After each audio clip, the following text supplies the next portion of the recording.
Hello everyone, this is air engineer. और आज हम इस वीडियो में समझेंगे कि जब भी आप अपने घरों में या ऑफिसेज में एसी इंस्टॉल करवाएं तो आपको किन चीज़ों का ध्यान रखना है सो दैट आपको फ्यूचर में एसी से रिलेटेड कम से कम इश्यूज को फेस करना पड़े। और even if you are an engineer और HVAC टेक्नीशियन तो आप इस वीडियो को देख सकते हैं, जिससे कि आपको हेल्पफुल रहे, है ना, समझने में कि हमें किन चीज़ों का ध्यान रखना है इंस्टॉलेशन के टाइम, सो दैट हमारे जो कस्टमर्स हैं, क्लाइंट्स हैं, वो सेटिस्फाई रहे हमारे काम से। तो ये जो है आप जो देख रहे हैं ये है स्प्लिट एसी। यूजुअली बहुत सी जगहों पे अ, यही एसी हम लोग इंस्टॉल करवाते हैं, बट इसके अलावा भी डिफरेंट टाइप्स ऑफ एसी रहते हैं। बट इस वीडियो में हम स्प्लिट एसी की बात करेंगे। तो ये जो आप सबसे पहला पार्ट देख रहे हैं स्प्लिट एसी का, इसे कहते हैं हम इंडोर यूनिट, इवेपरेटर या आईडी। तीनों चीज़ें सेम है। अब अगर मैं इसे लेमन टर्म्स में बताऊं तो ये जो पार्ट है ये हमारे रूम्स में चिल्ड एयर थ्रो करता है, जिससे हमें रिक्वायर्ड टेम्परेचर मिलता है हमारे रूम्स में, स्पेसेस में, है ना। अभी ये कनेक्ट रहता है हमारे आउटडोर यूनिट से, कि जिसे हम कहते हैं कंडेंसर या फिर ओडीयू। अभी ये तीनों चीज़ें सेम है। तो अगर मैं इसे ओडीयू बोलूं तो आप इसे कंडेंसर भी समझ सकते हैं, आउटडोर यूनिट भी समझ सकते हैं। ये दोनों चीजें कनेक्ट होती है अपनी कॉपर पाइपिंग और केबल से to complete the circle of refrigeration cycle. अभी मैं बहुत डेप्थ में नहीं जाऊंगा कि कैसे वर्क करती हैं, बट हम बेसिकली ये समझेंगे कि इन दोनों को इंस्टॉल करने का प्रॉपर तरीका क्या होता है, जिससे हमें कोई इशू फेस ना हो मशीन्स में हमारे। तो सबसे पहला पॉइंट है, wall of IDU should be solid and plain. अभी कई केसेस होते हैं जिसमें टेक्नीशियंस ऐसी वॉल्स में या फिर ऐसी जगहों पे इंस्टॉल करके आ जाते हैं आईडी यूनिट्स जो कि सॉलिड और प्लेन ना हो। अगर सॉलिड हमारी वॉल नहीं होगी तो क्या होगा, हमारे आईडी यूनिट के फ्यूचर में गिर जाने का एक रिस्क रहेगा। और अगर हमारी वॉल जो है वो प्लेन नहीं होगी तो उसमें अलाइनमेंट का इशू रहेगा। तो आपको ये मेक श्योर करना है एज अ कस्टमर और if you are a technician कि जहाँ पे भी आप आईडी यूनिट इंस्टॉल कर रहे हैं वो वॉल सॉलिड हो और प्लेन हो। दूसरा पॉइंट है कि जब भी आप अपनी आईडी यूनिट इंस्टॉल करें तो आपको मेक श्योर करना है कि उसके सराउंडिंग में हमारे आईडी यूनिट को स्पेस मिले। अब मैं ब्रीफ में छोटे में ही आपको बताता हूँ कि कैसे, क्यों ज़रूरी है। अभी हमारा जो आईडी यूनिट रहता है इसमें एक ब्लोअर रहता है, उस ब्लोअर के ऊपर एक आईडीयू कॉइल रहती है। तो जो ब्लोअर है वो सराउंडिंग से एयर सक करता है और वो आईडीयू कॉइल पे थ्रो करता है। जो आईडीयू कॉइल बहुत चिल्ड होती है, और जो हमारा चिल्ड एयर है वो जब हमारे रूम में एंटर करती है तो हमारा रूम जो होता है वो कूल हो जाता है। अब अगर फॉर एग्जांपल इसके सराउंडिंग में सीलिंग आ जाती है, मतलब बहुत पास में फॉर एग्जांपल इसके ऊपर सीलिंग है, तो क्या है कि हमारा जो आईडीयू है वो प्रॉपरली एयर सक नहीं कर पाएगा, और जो हमें कूलिंग मिलेगी वो प्रॉपर नहीं मिलेगी, पहली चीज। और दूसरा, हमारी मशीन पे जो है वो लोड बढ़ेगा और जो एनर्जी एफिशिएंसी है वो कम होगी। तो आपको मेक श्योर करना है कि आपके आईडी यूनिट के आसपास इनफ स्पेस हो।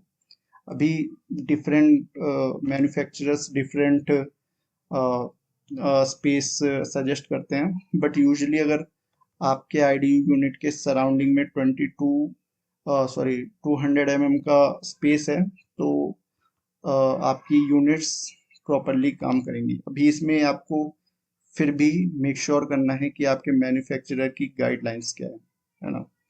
दूसरा पॉइंट ये है कि आपका आईडी यूनिट यूजुअली जो हमारे नॉर्मल स्पेसेस रहते हैं, अगर स्पेशल केस ना हो तो अगर फ्लोर से ये आईडी यूनिट 7 से 8 फीट की हाइट पे लगा हो तो आपको एक परफेक्ट एयर थ्रो और एयर सर्कुलेशन आपके रूम में मिलेगा।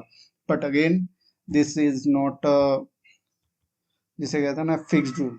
ये केस टू केस डिफर हो सकता है, बट अगर आपका एक जनरल इन्वायरमेंट में एसी इंस्टॉल हो रहा है तो आप ये डिस्टेंस कंसिडर कर सकते हैं। तीसरा पॉइंट है ask technician to use spirit level gauge for proper horizontal alignment. अभी ये पार्ट, ये इक्विपमेंट क्या रहता है, इसे कहते हैं हम स्पिरिट या लेवल गेज।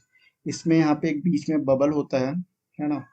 तो जब भी ये बबल सेंटर में रहता है, फॉर एग्जांपल ये इधर पे हमने इसे लगाया है और ये कंप्लीटली हॉरिजॉन्टल, और ये तो ये बबल जो रहेगा बीच में रहेगा। इन केस अगर ये थोड़ा सा इस तरफ टिल्टेड है तो बबल इधर की तरफ भग जाएगा, अगर इधर टिल्टेड है तो इधर की तरफ भग जाएगा। तो मतलब अगर ये बबल सेंटर में नहीं है और इधर उधर जा रहा है तो मतलब जो हमारी पोजीशनिंग है उसमें कंप्लीटली हॉरिजॉन्टल अलाइनमेंट नहीं है। तो टेक्नीशियन जब भी हमारा आईडीयू यूनिट लगाए, उसमें जो आईडीयू प्लेट पहले लगाए उसकी अलाइनमेंट वो स्पिरिट लेवल के थ्रू ही ले। अगर फॉर एग्जांपल वो अपने अंदाजे से लगा रहा है, उसने गलत ले लिया है इसका हॉरिजॉन्टल अलाइनमेंट, तो क्या होगा, इन केस अगर गलत लिया है तो फॉर एग्जांपल ऐसे वो टिल्ट हो गया हमारा आईडी, तो जो हमारा वाटर कंडेंसेशन की वजह से ड्रेन पैन में जो वाटर कलेक्ट होगा वो यूज जो मतलब जो होना चाहिए कि वो बाहर चला जाना चाहिए अपने ड्रेन पाइप से, वो ना होके एक जगह पे इकट्ठा होने लगेगा और एक पॉइंट के बाद आईडीयू से बाहर गिर जाएगा। तो हमें ऐसा नहीं चाहिए, हमें चाहिए proper horizontal alignment, so that जो भी हमारा कंडेंसेशन हो आईडीयू में वो प्रॉपरली ड्रेन पाइप के थ्रू बाहर चला जाए। नेक्स्ट पॉइंट है avoid installing IDU near the heat emitting equipment और at the place of direct sunlight. अभी इसका क्या मतलब है कि हमारा जो आईडीयू यूनिट रहता है उसमें एक एम्बियंट सेंसर रहता है। वैसे तो बहुत टाइप के सेंसर रहते हैं but this is one of the sensors. तो ये सेंसर बेसिकली क्या करता है, इस सराउंडिंग एरिया जो स्पेस है उसका टेम्परेचर रीड करता है और जितना हमें रिक्वायर्ड होता है मशीन को उतना वर्क करवाता है, सो दैट कि हमें रिक्वायर्ड टेम्परेचर हमारे रूम का मिल जाए। अभी फॉर एग्जांपल सराउंडिंग का टेम्परेचर है 30, हमें चाहिए 22, तो ये एम्बियंट सेंसर ये टेम्परेचर रीड करेगा, मशीन वर्क करेगी और ये 30 से 22 पे आ जाएगा। अभी इन केस इधर पे आपने कोई इक्विपमेंट लगा रखा है जो कि हीट एमिट करता है ना, और इसके हीट एमिट करने की वजह से इधर एक हीट पॉकेट बनता है जिसका टेम्परेचर है 45 डिग्रीज। तो अभी आपका जो सेंसर है एम्बियंट सेंसर, वो ये जो टेम्परेचर उसको रीड नहीं करेगा, वो रीड करेगा 45 को। और इस केस में तीन इशू आएंगे। अभी आपकी मशीन जो है ना 30 से 22 की तरफ नहीं आएगी, 45 से 22 की तरफ आएगी, तो आपकी मशीन ओवर वर्क करेगी। मतलब कि आपको जितना रिक्वायरमेंट टेम्परेचर है उससे नीचे, मतलब और चिल्ड टेम्परेचर आपको अपने रूम में मिलेगा।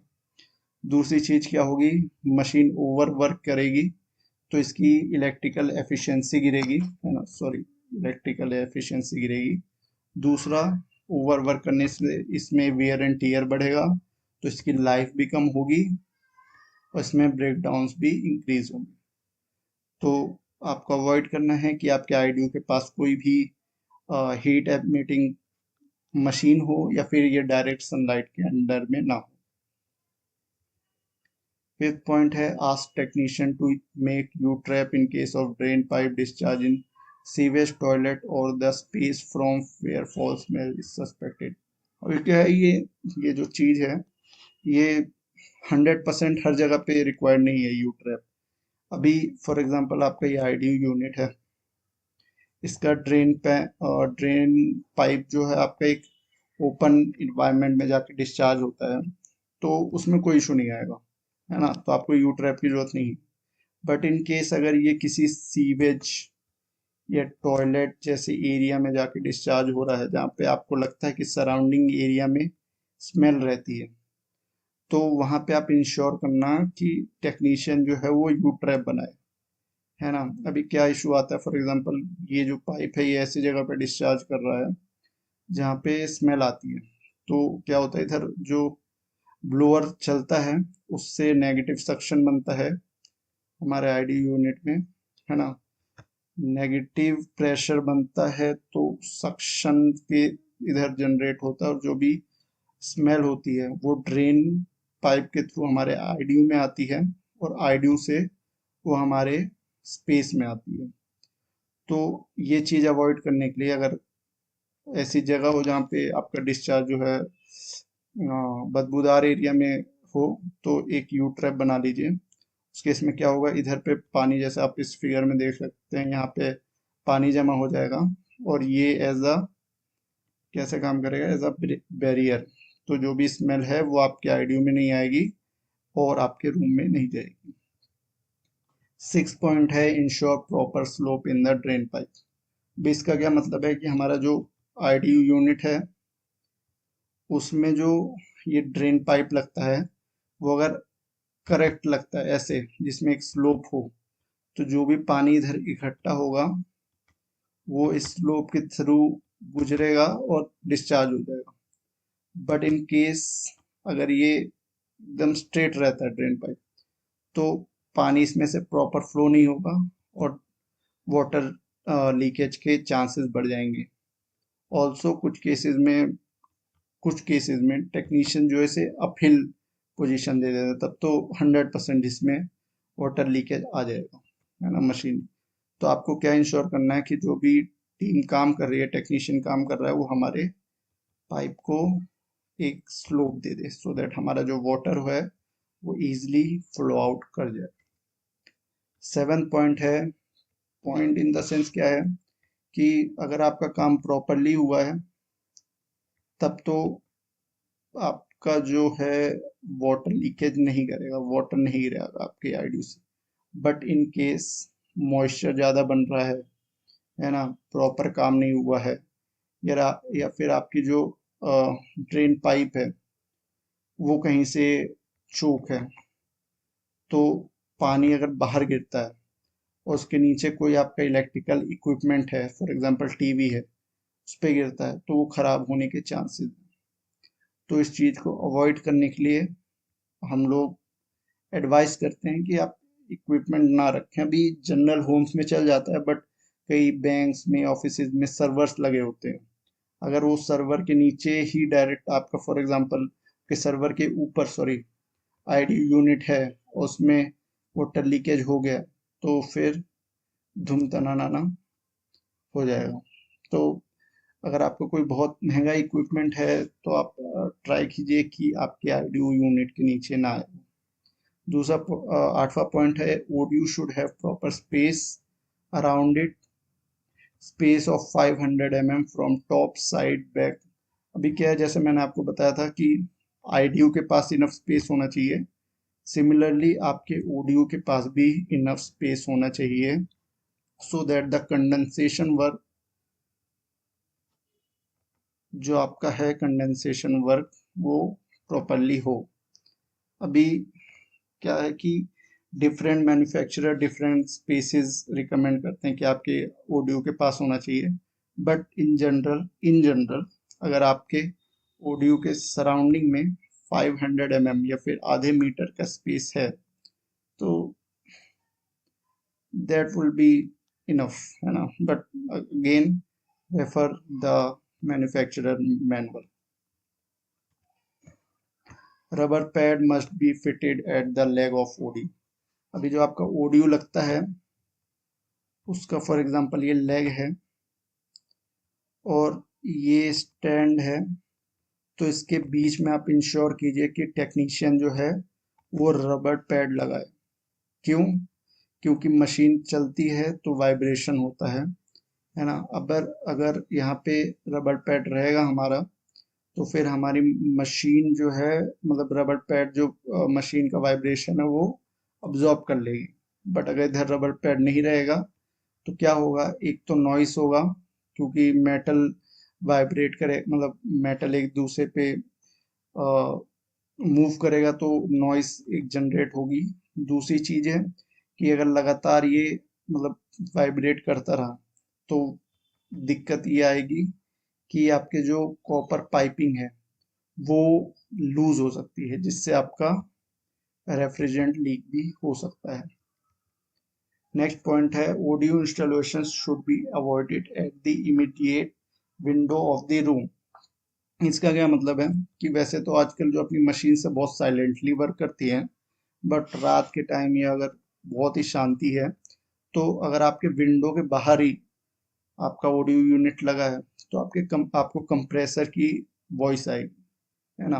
तो कुछ लोगों के लिए काफ़ी इरिटेटिंग हो सकता है। तो उस केस में आप देखो कि हो सके तो थोड़ा सा आपका जो ऑडियो यूनिट है ये दूर लगे, मतलब बहुत ज़्यादा नहीं, बट इतना हो कि आपको इसकी साउंड ना सुनाई दे, और अगर किसी को इशू होता है उसको ये इशू ना फेस करना पड़े। 11th पॉइंट है एंटी कोरोसिव जीआई स्टैंड। मतलब कई केसेस में ऐसा होता है कि आप लोग छत पे या फिर फ्लोर पे नहीं इंस्टॉल करा सकते ऑडियो यूनिट, उसके लिए आपको स्टैंड लेना पड़ता है। मार्केट में डिफरेंट डिफरेंट स्टैंड्स आते हैं, बट आई सजेस्ट कि आप जीआई स्टैंड लें। क्यों? क्योंकि ये जो होता है ये रस्ट प्रूफ रहता है, काफ़ी हद तक कोरोजन नहीं रहता। इसमें अगर रिवेट्स हों तो अवॉइड करने चाहिए, क्योंकि ओवर टाइम क्या होता है वो कई बार लूज हो जाते हैं। बट अगर वेल्डिंग हुई है और प्रॉपर वेल्डिंग आप देख रहे हो कि स्मूथ वेल्डिंग हुई है, तो आप उसे प्रेफर कीजिए ऊपर। और उसके अलावा उसकी थिकनेस आपको चेक करनी है कि इतनी थिकनेस हो कि जब अगर आप स्टैंड को हिलाएं तो वो वॉबल ना करे। अगर वो वॉबल कर रहा है तो मीन्स उसकी structural integrity as per requirement नहीं है, आपको वो अवॉइड करना चाहिए। 12th पॉइंट है when the piping work is done ask a technician to perform nitrogen leak check। अभी क्या रहता है कि अगर जैसे ये आईडी ओडियो है, ये आपका कॉइल इसका एक दूसरे से कनेक्ट हो गया, है ना। तो हो सकता है आपका जो टेक्नीशियन है कुछ केसेस में वो लोग डायरेक्ट ही रिलीज कर देते हैं गैस और मशीन चालू कर देते हैं। बट हमें ये भी इंश्योर करना है कि जो भी हमारी फिटिंग हुई है उसमें कोई लीक नहीं है। तो उसमें क्या रहता है, एक नाइट्रोजन सिलेंडर रहता है। ये नाइट्रोजन सिलेंडर कनेक्ट होता है विद दी गैस लाइन, है ना। गैस लाइन इधर एक वॉल आपको मशीन में दिख जाएगा, उससे कनेक्ट रहता है। और इसमें वॉल जो होता है ओडियो का जिससे जिसमें रेफ्रिजरेंट भरा रहता है वो क्लोज रहता है। तो जो टेक्नीशियन रहेंगे वो पहले पूरा जो अपनी पाइपिंग है और सर्किट है उसमें नाइट्रोजन फिल करेंगे। Nitrogen is should be around 150 psi, है ना। डिफरेंट मैन्युफैक्चरर्स का डिफरेंट रह सकता है, but this is usual 150 psi। अगर आपका 150 psi है, उन्होंने होल्ड किया है ना, होल्ड करके फिर उन जितने भी जॉइंट्स हैं, फॉर एग्जांपल इधर उन्होंने फ्लेयर जॉइंट किया है, तो वहाँ पे उनको चेक करना है कि इधर से जो अपना नाइट्रोजन है वो लीक नहीं कर रहा है। और for 20-15 minutes it should hold the same pressure, same pressure, है ना। अगर नाइट्रोजन होल्ड किया उन्होंने, लीकेज नहीं हो रही कहीं से, मतलब कि आपका रेफ्रिजरेंट जब आप मशीन चालू करोगे तो फॉर द लॉन्ग टाइम आपको लीकेज का इशू नहीं फेस करना पड़ेगा, है ना। 13 पॉइंट है जब नाइट्रोजन टेस्टिंग हो जाए तो आपको वैक्यूमिंग पे वर्क करवाना पड़ेगा। यस। तो वैक्यूमिंग में बेसिकली क्या रहता है कि वैक्यूम पंप आता है, वो हमारा गैस लाइन से कनेक्ट रहेगा, और जो भी मॉइस्चर, पॉल्यूटेंट, है ना, डिब्रीज हमारे कॉइल्स में रहेंगी वो सक कर लेगा, है ना। और जब उसके बाद हमारा रेफ्रिजरेंट फ्लो करेगा पूरे सिस्टम में, तो एकदम क्लीन प्योर रेफ्रिजरेंट फ्लो करेगा, तो हमें क्या मिलेगी, कूलिंग प्रॉपर मिलेगी। और अगर वैक्यूमिंग नहीं की है, अभी क्या रहता है कि हम जो नॉर्मल गेज है उससे वैक्यूमिंग नहीं चेक कर सकते, उसके लिए हमें माइक्रोन गेज यूज करना पड़ता है ना। तो माइक्रोन गेज यूज करके समवेयर अराउंड 500 अगर माइक्रोन्स तक प्रेशर वैक्यूमिंग की गई है, उसके बाद हम चालू करते हैं, तो मोस्टली मॉइस्चर और पॉल्यूटेंट सिस्टम से निकल जाते हैं और हमें मिलती है proper cooling without any issue. 14 point है, copper piping should have the cap on both hands. मतलब जो मार्केट से या फिर कंपनी से हमारे पास कॉपर पाइपिंग आती है, आप उसे चेक करना कि उसके दोनों एंड पे कैप्स हों, है ना। अभी कैप्स का क्या यूज रहता है कि ये पाइपिंग्स होती है बहुत टाइम तक, जो डीलर्स के हैं ये हैं उनके यहाँ पे पड़ी रहती है ना। तो अब हम नहीं चाहते कि इसमें मॉइस्चर चला गया हो, गंदगी चली गई हो, पॉल्यूटेंट चला गया हो, तो वो चीज ये कैप्स प्रिवेंट करते हैं, है ना। तो अभी अभी क्या है, जब हम वैक्यूमिंग करते हैं तो हम बिलीव करते हैं कि मोस्टली चीजें निकल गई है, बट फिर भी अगर हम नई मशीन ले रहे हैं, नई चीज लगवा रहे हैं, तो प्रॉपर मिलना चाहिए हमें, है ना। तो आप इंश्योर करना कि इस पे जो भी आपकी कॉपर पाइपिंग हो उस पे कैप्स लगे हों, है ना। अभी बाकी छोटे छोटे पॉइंट्स हैं, वो मैं और आपको डिस्क्राइब कर देता हूँ। एक है bending of pipe should be done through pipe bender, है ना। आपके घर में कहीं एसी लग रहा है तो हो सकता है उसमें कई जगह पे आपको बेंड्स करवाने पड़े, बेंड्स मारेगा टेक्नीशियन लेंगे, है ना। तो वो बेंड्स करने के लिए एक पाइप बेंडर आता है जो कि ऐसा होता है, लंबा सा होता है, और यहाँ पे पाइप रखते हैं, और जब वो उसे बेंड करते हैं तो पाइप भी बेंड हो जाता है। अभी ये इक्विपमेंट हेल्पफुल है क्योंकि आपको क्लीन वर्क करके देगा। तो कहीं भी पाइप बेंड हो रहा है तो आप आस्क कीजिए टेक्नीशियन से कि वो पाइप बेंडर का यूज करें। फ्लेयरिंग क्या चीज रहती है कि हमारा जो कॉइल रहता है, सॉरी, कॉपर पाइपिंग रहती है, वो ऐसे स्ट्रेट आती है। अभी हमारे वॉल में फिट होने के लिए इसको चौड़ा करना पड़ता है, आगे का डायमीटर इसका, है ना। तो उसके लिए फ्लेयरिंग टूल आता है, तो होल्ड करता है यहाँ से, है ना। और वो फिर जो हमारा स्वैगिंग किट है ना, फ्लेयरिंग टूल है, वो इस पे पुट की जाती है और जिससे इधर से फ्लेयरिंग हो जाती है ना। तो ये फ्लेयरिंग प्रॉपर हो, इसके लिए आप देखिएगा कि उनके पास, टेक्नीशियंस के पास फ्लेयरिंग टूल हो, और वो करने के बाद भी विजिबली चेक करना है कि जब जैसे फॉर एग्जांपल फ्लेयरिंग हुई हो तो उसमें कोई ब्रेक ना हो, है ना। वो अंडर फ्लेयरिंग ना हुई हो, मतलब बहुत थोड़ी सी हुई हो तो फिर वो पुश कर रहे हैं, है ना। दूसरा, ओवर फ्लेयरिंग ना हुई हो कि भाई जरूरत से ज्यादा ही फ्लेयर हो गया हो। इम्प्रॉपर एसेंट्रिक फ्लेयरिंग ना हुई हो कि मतलब एक तरफ से ज्यादा कॉपर पाइपिंग दब गई है, एक तरफ से कम दबी है, तो that is also not acceptable, है ना। ये चीज आपको इंश्योर करनी है। To cut the copper, tube cutter करके आता है, बेसिकली हमारा ट्यूब रहेगा, पाइपिंग रहेगी, उस पे रोलर ऐसे ब्लेड्स चलेंगे और वो पूरा वो रोटेट करेंगे और एक क्लीन कट आ जाएगा। तो अगर कटिंग हो रही है ना पाइप्स में, तो आप टेक्नीशियंस को बोलिए कि आप एक ट्यूब कटर का यूज करें। फिर अगला पॉइंट है डी पॉइंट हमारा, डीबरिंग टूल। मतलब क्या रहता है कि कटिंग करने के बाद उसमें बर्स आ जाना, छोटे छोटे पीसेज आ जाते हैं जो कि कटिंग के टाइम जनरेट होते हैं। अभी अगर हम डायरेक्ट या फिर जो हमारे टेक्नीशियन है डायरेक्ट ही वो पाइप फिट कर दें सिस्टम में और वो जो बर्स हैं वो सिस्टम में पहुंच गए, तो हमें ब्रेकडाउन भी मिल सकते हैं, इनएफिशिएंट कूलिंग भी मिल सकती है। तो डीबरिंग टूल बेसिकली क्या रहता है, वो जो बर्स रहता है वो हटा देता है हमारे पाइपिंग में से। फिर एक चीज रहती है टॉर्क रेंच। अभी क्या रहता है कि कई बार जो टेक्नीशियंस रहते हैं वो फ्लेयर्स को, बोल्ट्स को टाइट करते हैं, ज्यादा फोर्स लगा देते हैं, तो उस केस में वो चीज टूट टूट सकती है, और कुछ केस में कम लगा देते हैं कि रिक्वायरमेंट से भी कम हुए, तो वो भी हमको नहीं चाहिए, है ना। तो टॉर्क रेंज एक तरीके से उसमें मीटर लगा होता है ना। जैसे ही वो रिक्वायर्ड टॉर्क पे पहुंचता है वो अपने आप ही कट हो जाता है ना।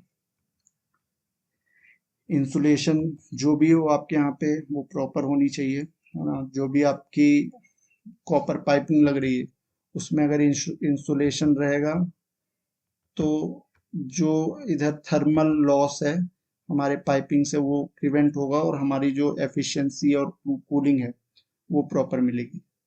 एफ पॉइंट है इंसुलेशन टेप। इंसुलेशन टेप क्या रहती है, एक वाइट टाइप कलर की टेप रहती है ना। अभी वो वाइट टेप हमारी इस इंसुलेशन पे लगती है। इसके दो फायदे होते हैं, ये ओवरऑल लाइफ बढ़ाता है हमारी इंसुलेशन की, और दूसरा ये देखने में बहुत ही प्रॉपर लगता है ना। ऐसा लगता है काम बहुत ही प्रॉपर हुआ है ना। तो इसका हो सकता है आपको थोड़ा एक्स्ट्रा पैसा पे करना पड़े, बट आई सजेस्ट कि आप इंसुलेशन टेप्स भी अपने इंसुलेशन पे लगवाएं। Technician must use nitrogen flushing while performing the bridging. अगर आपकी जो पाइपिंग वर्क है वो जितना हमारे पास पाइप आया है उसमें हो जा रही है, मतलब जितना कंपनी करके दे रही है, तब तो आपको ब्रीजिंग की जरूरत नहीं पड़ेगी। बट इन केस आप एक्स्ट्रा पाइप एग्जिस्टिंग पाइप में कनेक्ट करवा रहे हो, तो उस टाइम पे टेक्नीशियन ब्रीजिंग करेगा इसमें, है ना। अभी ब्रीजिंग में क्या होता है कि जब ब्रीजिंग करता है, वो हीट अप्लाई करता है, तो हमारा जो कॉपर है वो सराउंडिंग एटमॉस्फेयर से रिएक्ट करके डाइऑक्साइड्स बनाता है पाइप के अंदर, जो कि एक तरीके से हम पॉल्यूटेंट कह सकते हैं। और अगर ये पॉल्यूटेंट सिस्टम में पहुंच गए तो ओवरऑल हेल्थ, ओवरऑल परफॉर्मेंस हमारे मशीन की ये घटा देंगे। तो जब भी ब्रेजिंग करे टीम, तो आपको इंश्योर करना है कि वो नाइट्रोजन फ्लशिंग करे सिस्टम में, फिर ब्रेजिंग करे। उस केस में क्या होगा कि नाइट्रोजन जब फ्लश होगी तो जो हमारा कॉपर है वो ऑक्सीजन के साथ नहीं उसके पास रहेगा, कोई डाइऑक्साइड नहीं बनेगा और एकदम क्लीन ब्रीजिंग होगी और हमारे सिस्टम में कोई भी पॉल्यूटेंट नहीं आएगा। जी पॉइंट है टेक्नीशियन मस्ट यूज, ओके हो गया है। For the performance check use customer can ask for the grille temperature. अभी ग्रिल टेम्परेचर क्या होता है बेसिकली, कि एक थर्मामीटर रहता है ना इंजीनियर्स के पास और टेक्नीशियंस के पास, वो आईडी यूनिट के पास उसको लगाएंगे और वो रीडिंग देगा कि कितना कूलिंग हमारा जो आईडी यूनिट है वो कर रहा है। तो यूजुअली क्या है कि अगर आपको इसमें 12 डिग्री सेल्सियस के अराउंड टेम्परेचर मिल जाए तो मतलब आपकी मशीन प्रॉपर काम कर रही है। और अगर इनकेस 16, 17, 21, 22 जैसा टेम्परेचर दिखा रहा है तो मतलब कुछ मशीन में हमारे इशू है और उसको टीम को चेक करना पड़ेगा वो चीज़। Thickness of copper piping. अभी क्या है कि कॉपर पाइपिंग की जो रेट्स है वो बहुत ज़्यादा ऊपर चले गए हैं, तो अपने को इंश्योर करना है कि जो भी हमारे यहाँ पाइपिंग लग रही है वो प्रॉपर हो, है ना। तो आप विजुअली भी चेक कर सकते हैं, और जो बॉक्स है, जो भी कॉपर पाइपिंग का बॉक्स है, उसके थ्रू इंश्योर करना कि आपके जो कॉपर की थिकनेस हो वो एटलीस्ट 0.7 mm, है ना। अगर इससे कम होती है 5.5 या पॉइंट कुछ जा रहा है इससे नीचे, तो पहली दिक्कत क्या आएगी आपको कि लॉन्ग टर्म में आपका कॉपर पाइपिंग वीक हो जाएगी, है ना। तो अपने को वैसा नहीं चाहिए, अपने को चाहिए कि लॉन्ग लाइफ रहे, तो थिकनेस जो हो वो प्रॉपर हो, आइडियली मोर देन 0.7 mm या फिर 0.7 mm। जे पॉइंट है अवॉइड इंस्टॉलेशन इन रेनी डेज। अभी इंस्टॉलेशन आप कभी भी करवा सकते हो, बट रेनी डेज में आप अवॉइड करो, क्योंकि उस टाइम में सराउंडिंग में क्या रहता है, मॉइस्चर रहता है, और थोड़ा सा भी अगर कुछ भी मॉइस्चर हमारे सिस्टम में चला गया तो ओवरऑल परफॉर्मेंस वो सिस्टम की हमारे इम्पेक्ट कर सकता है। तो हो सके तो समर्स में या फिर ऐसे टाइम में जब ह्यूमिडिटी कम हो, आप उस टाइम पे इंस्टॉलेशन प्रेफर करो। के पॉइंट है use power supply cable.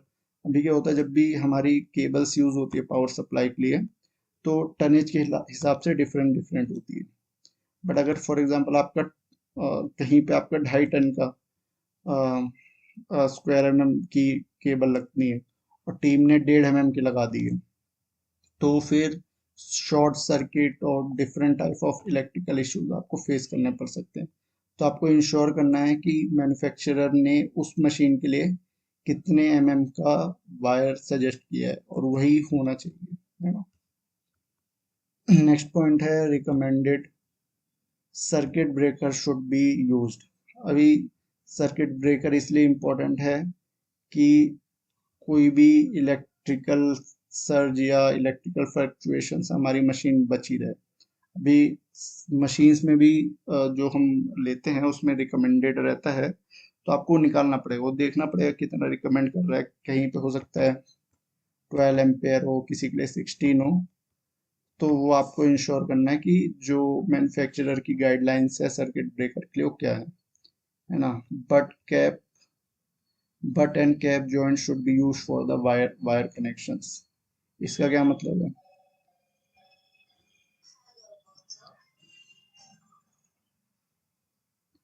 But and cap joint should be use for the wire connections. इसका क्या मतलब है कि जब भी आप इलेक्ट्रिकल वायर कनेक्शन कहीं पे हो रहा हो, तो वहाँ पे बट जॉइंट्स, बट मतलब तरीके से एक प्रॉपर चीज होती है, इलेक्ट्रिकल पार्ट होता है जो कि ज्वाइन करने के लिए यूज होता है।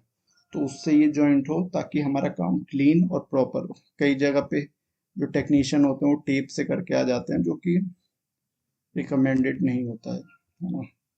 लास्ट पॉइंट है wall hole should be closed after the work with the white cement. आपकी कॉपर पाइपिंग वॉल से जा रही है कि केवल वॉल से जा रही है, तो आप इंश्योर करना कि वो वॉल का जो होल हो वो आपकी वाइट सीमेंट से क्लोज हो जाए।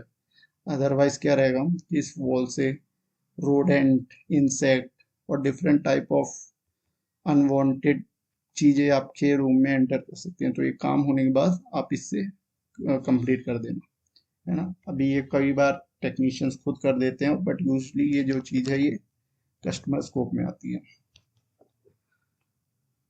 तो that's for this video. There is actually lot of things, है ना, but these are some of the basic. अगर ये सब चीज़ें आप ध्यान में रखोगे तो बहुत हद तक आप बहुत सारी मुसीबतों से बच जाओगे। हाँ, एक और चीज़ है इसमें जो मैं बताना भूल गया कि कभी भी आपकी जो मशीन है वो ना दूसरे किसी आउटडोर, कोई भी आपका आउटडोर किसी दूसरे हीट सोर्स के पास में नहीं होना चाहिए। ऐसा क्यों? क्योंकि इसमें होती है कंडेंसेशन, है ना। ये आपके कॉइल से जो है हीट बाहर निकालता है, तो आपकी जो गैस रेफ्रिजरेंट होता है वो फॉर्म चेंज करता है टू द लिक्विड रेफ्रिजरेंट। अगर इसके पास में ही कोई हीट सोर्स होगा, तो फॉर एग्जांपल हीट इसके ऊपर थ्रो कर रहा होगा, तो इधर हीट पॉकेट बन जाएगा, और ये जो प्रोसेस है वो उसमें मशीन को ज़्यादा वर्क करना पड़ेगा, एफिशिएंसी कम होगी और ब्रेक डाउन बढ़ने के चांसेस आ जाएंगे। So keep those thing in mind, है ना, एंड सब्सक्राइब और follow Air Engineers for more such insights. Thank you.